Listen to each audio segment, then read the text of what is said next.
Loud. All right, let's go ahead and get started.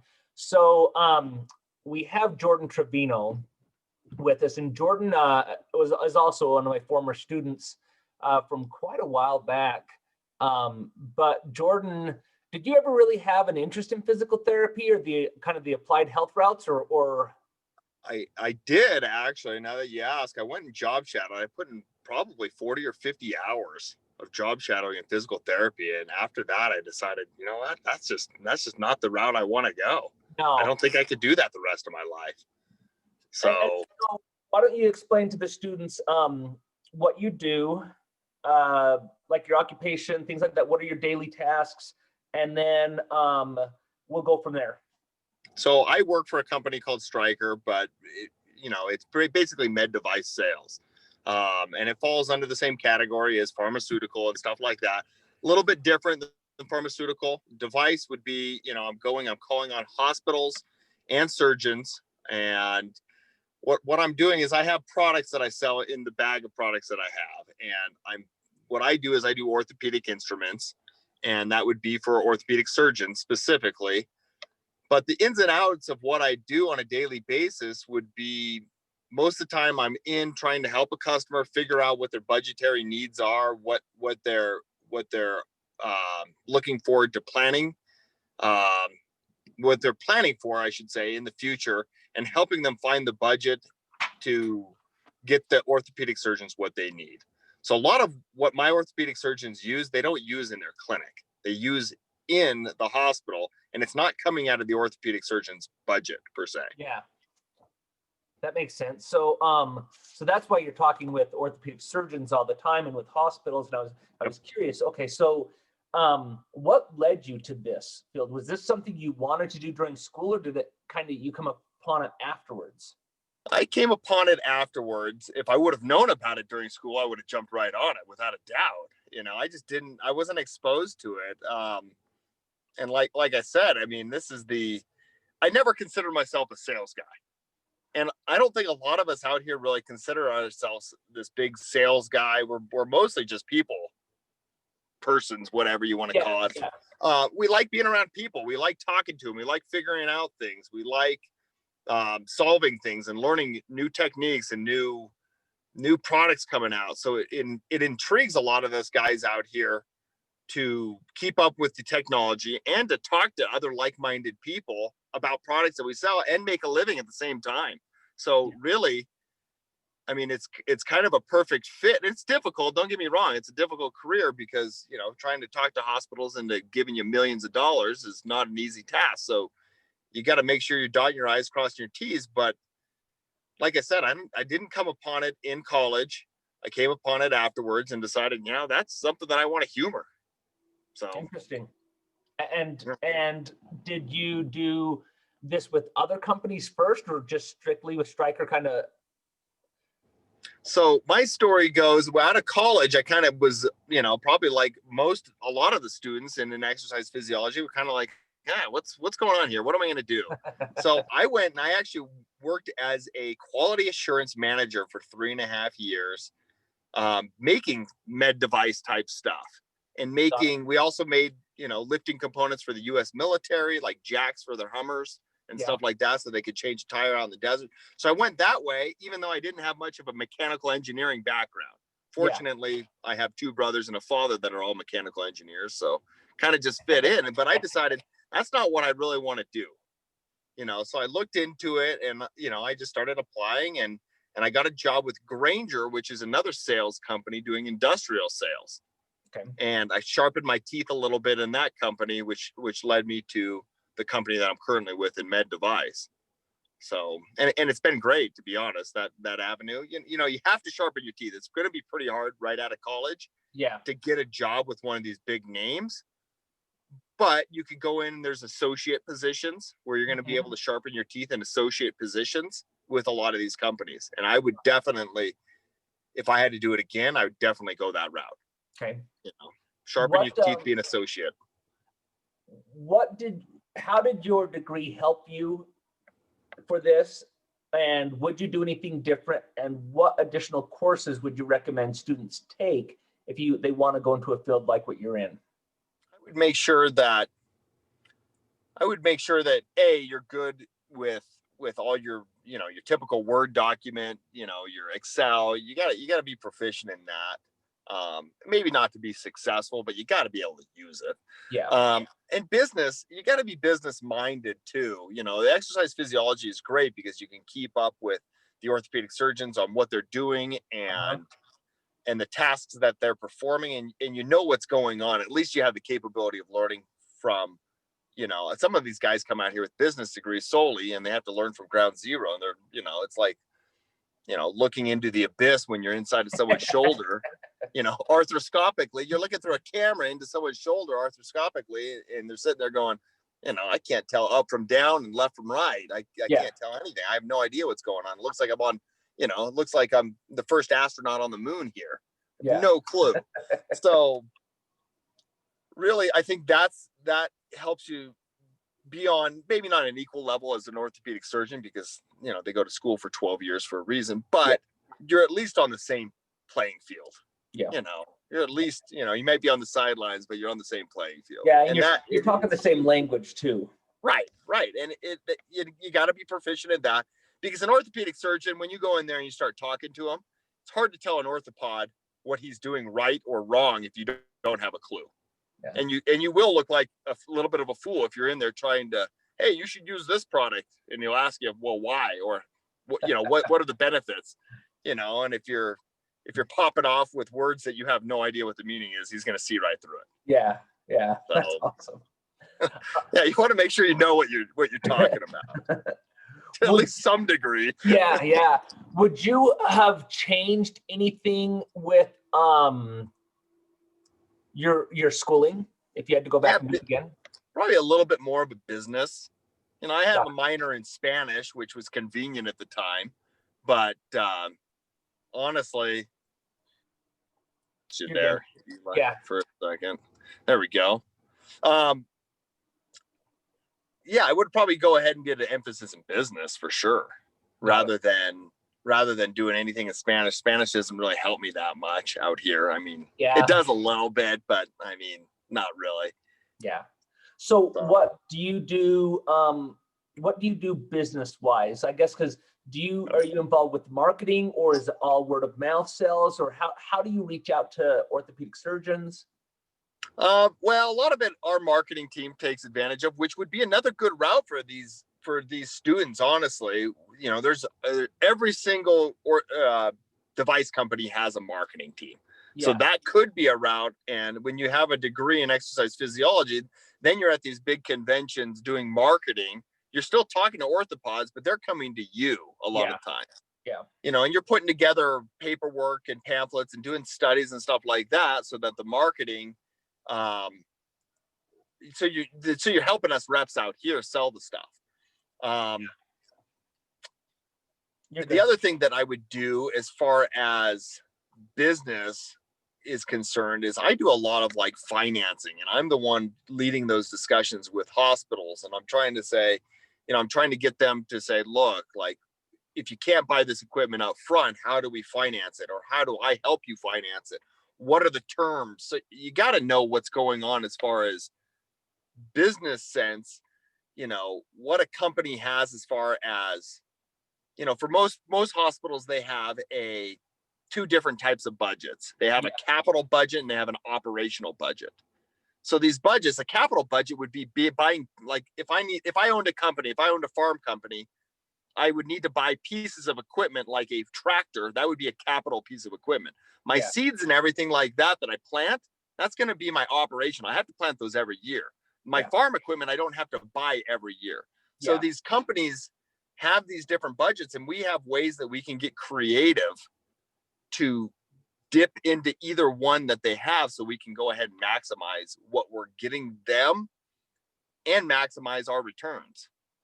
So you got to know a little bit about finance and how that works. So I would recommend taking a business class.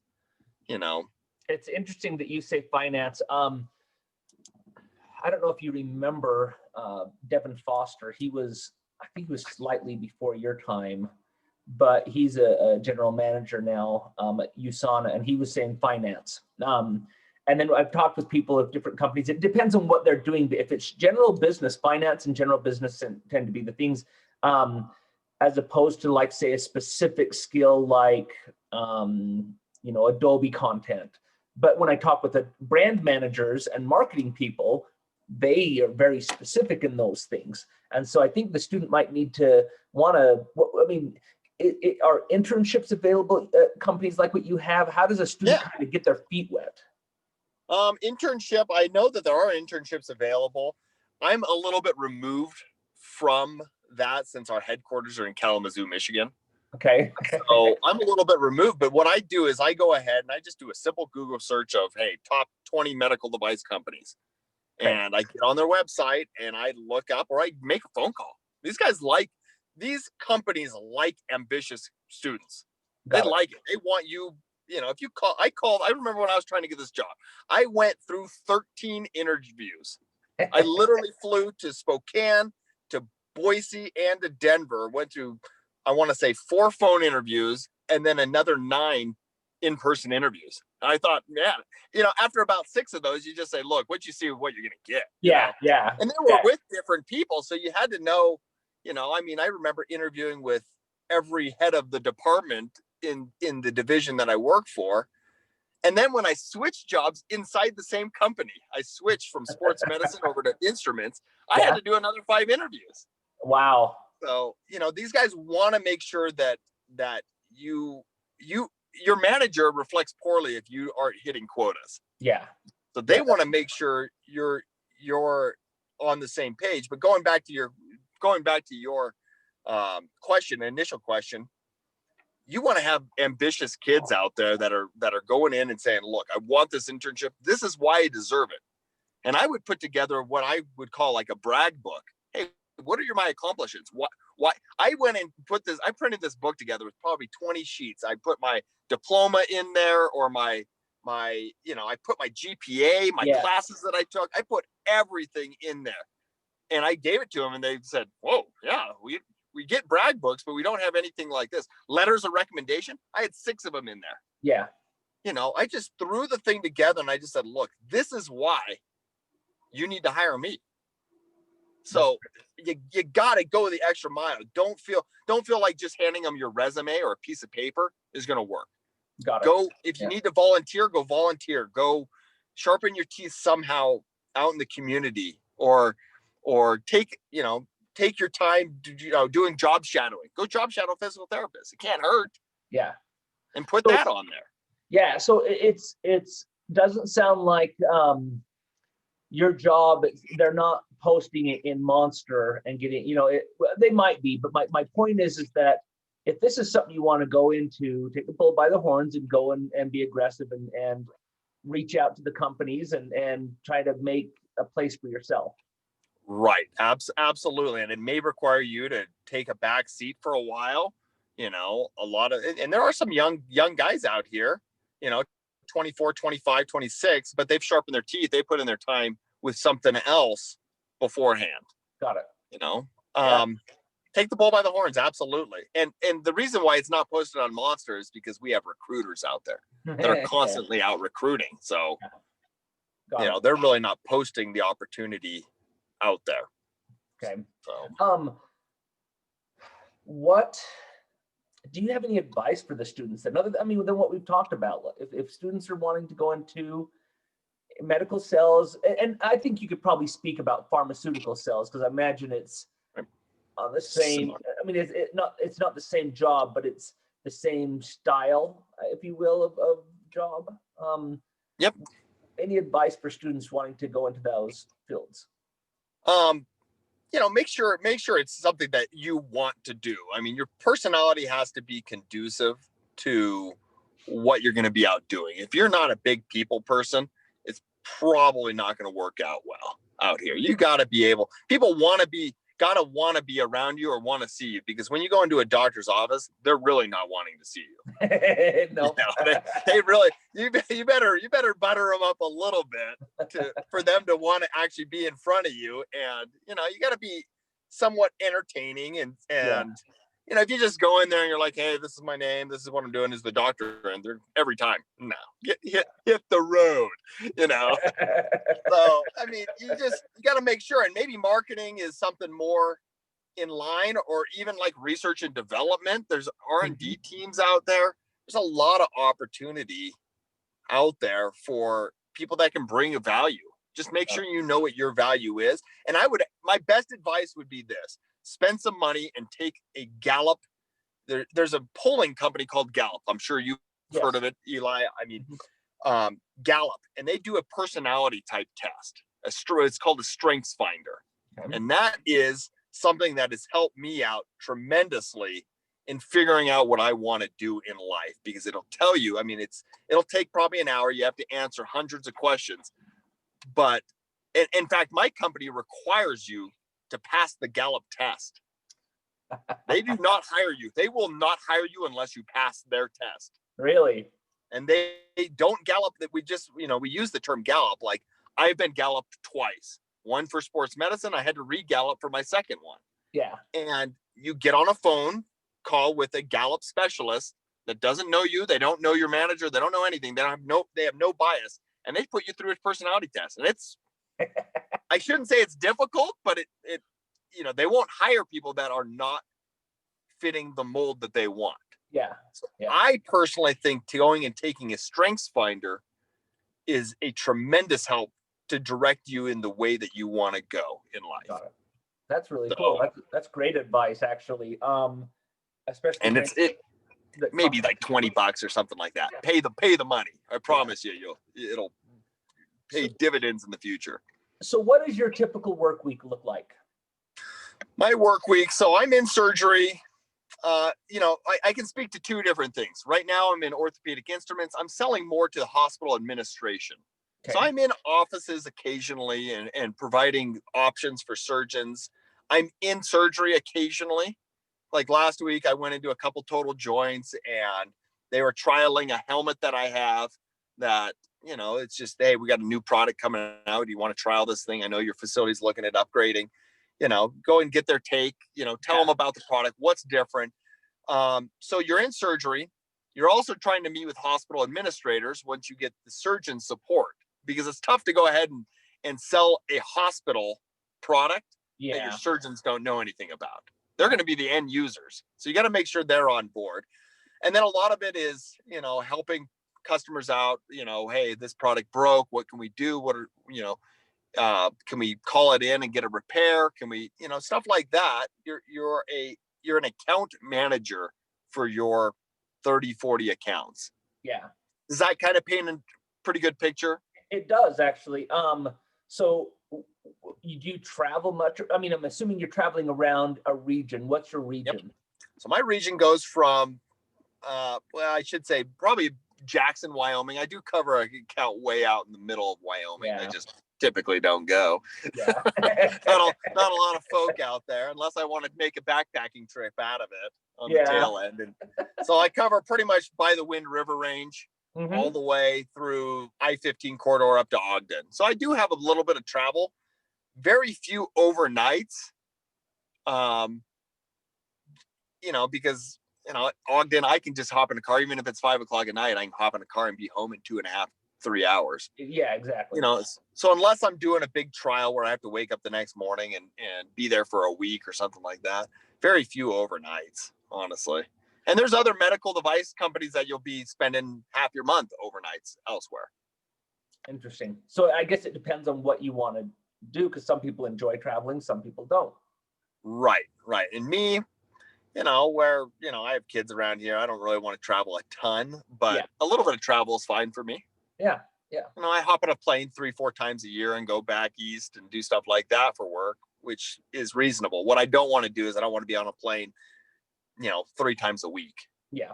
It makes it a little bit more difficult. So this is I'm in my mobile office right now. Yeah. I spend very little time at home doing administrative work. I bring a laptop with me, or I do a lot on my phone. Perfect. So. What are some of the major companies? If people thought about this and they wanted to look at jobs and stuff, what are the major companies out there? You have like the Medtronics, the Intuitive. You have Arthrex, Stryker is the company that I work for. And we are a major company. You have DePuy Synthes. You have Zimmer Biomet.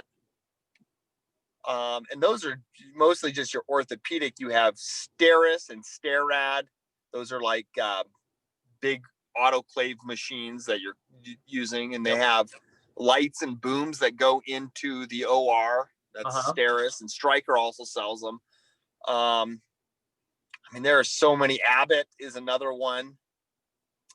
But you also have, your options are endless. You have mammogram machines that I know nothing about. Orthopedic surgeons, that's the world I live in. But you have machines like that. You have all sorts of pharmaceutical, companies out there. Your options are pretty much endless because, I don't even work in like the ENT world or the general surgery. There's robots out there that people are out selling robots to do these surgeries. So do you find that companies, there's probably some companies that do a little bit of everything, but do a lot of companies just stick to a certain field of medicine? Like they only make ENT devices, or they only make, things like that, or usually they kind of the gauntlet of everything. It just depends on the size, I think, of the company. There's a lot of startup companies that your danger with those startup companies are that they're going to get bought by a bigger company. Yeah. These big companies, if you produce a good product, these bigger companies like buying those and selling them because they already have a sales force worldwide that can sell them. So these bigger companies have a bigger depth and breadth to what they sell. Yeah. We stick typically into Stryker sticks typically into orthopedics, but we do dabble in a lot of different areas. For the most part, your robotic general surgery cases, they're going to stay in their lane for the most part. Yeah. But we also sell scopes and cameras and stuff like that are used in the same surgery. So, but those same scopes are also used in orthopedic surgeries. Yeah. Does that make sense? Yeah, it does. That makes sense. We branch out a little bit for the most part. Yeah, that's a tough question because it's all, through and through, it's different. Got it. Well, I want to see if do the students have any questions for Jordan? I know you're right in the middle of your day and busy, and to be honest, I wanted you to talk about exactly what you've done. Any questions for Jordan?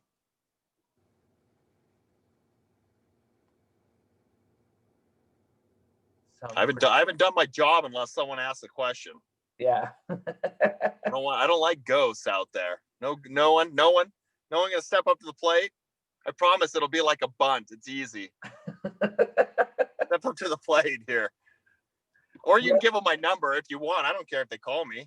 Depends how many students you have. No, this one's not big, but what I could do, how about I post your email? Is that okay? Yeah, you can post my email. Yeah. That way if they have my email, if they want to reach out, I'll talk to them on the phone. I probably can't spend hours on the phone, but 15, 20 minutes, I'll chat them through if they're interested in it. If they have any extra questions, I'm happy to talk to them. Exactly. I may look mean, but I'm not.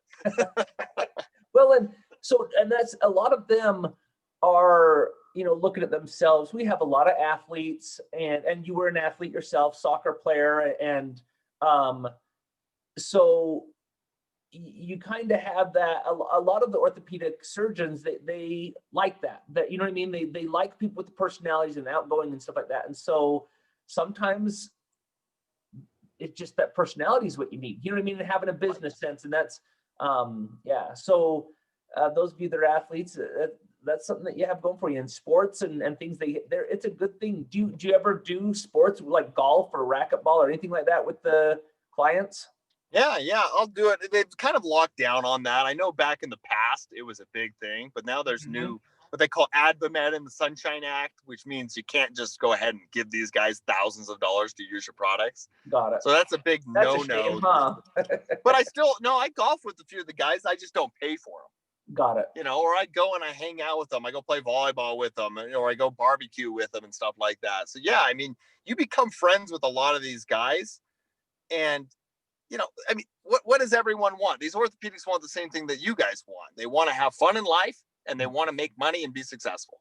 Yeah. I feel like that's pretty typical of what we want. So a lot of times the same activities that you like, they're like-minded, and I like hunting. I like playing sports. I like all these things, Yeah.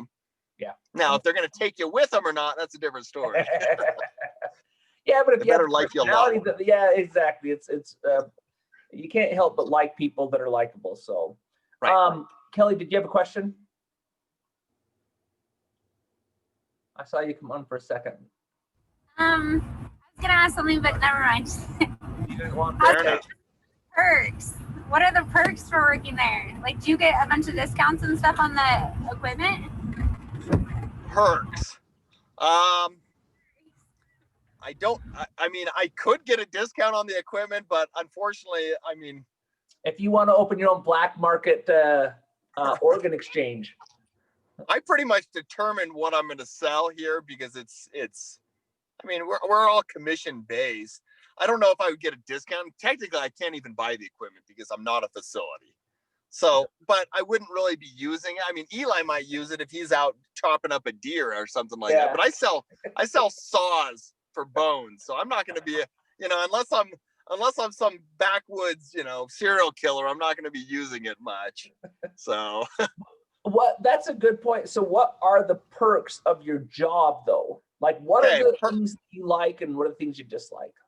There's a lot of freedom out here, to be honest. I don't have a manager breathing down my throat. I work for myself pretty much. I do have a manager and I do report to someone, but I determine what my day is going to be like. And I determine, how late I want to work and what I'm doing out here. I determine a lot of things. So there's a lot of freedom, but when there's a lot of freedom, there's also a lot of responsibility. I mean, it's the old saying, where much is given, much is expected. You can make a good living out here, but it's, you trade off those perks for, you can't sit on the sidelines. Your job security is always at risk. Yeah. I mean, that's the truth of the matter, because there's always someone in these positions. There's always someone ready to step up to the plate. Yeah. And hit the ground running. There's always someone willing to backfill you at a moment's notice. So there are a lot of perks though. I mean, we have a great culture. A lot of the med device guys stay in med device because they like it. Yeah. But I would be lying to you and doing you a disservice if I didn't tell you that it was a bit of a grind at times. And it's hard to, like I said earlier, it's hard to convince facilities to spend millions of dollars or even hundreds of thousands of dollars. It's tough. So that makes sense. But there are perks. There are perks to it. Yeah. So you're your own boss, but you're not, meaning that you create your own schedule, but at the same time you have to be productive.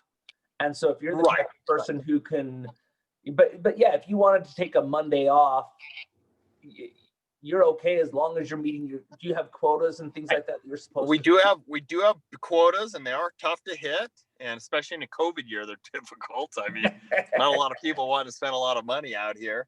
But like, if I wanted to drive home right now and watch Netflix, I could.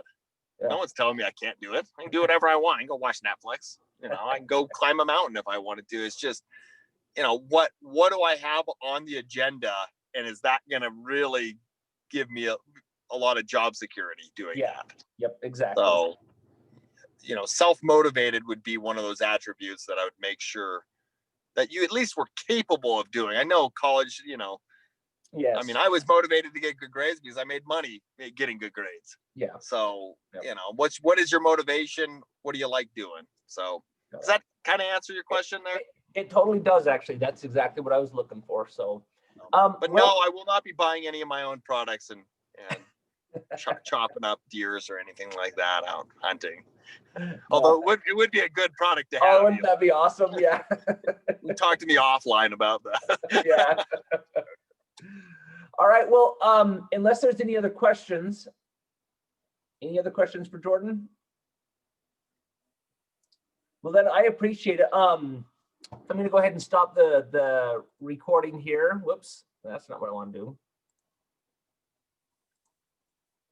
Or that. All right.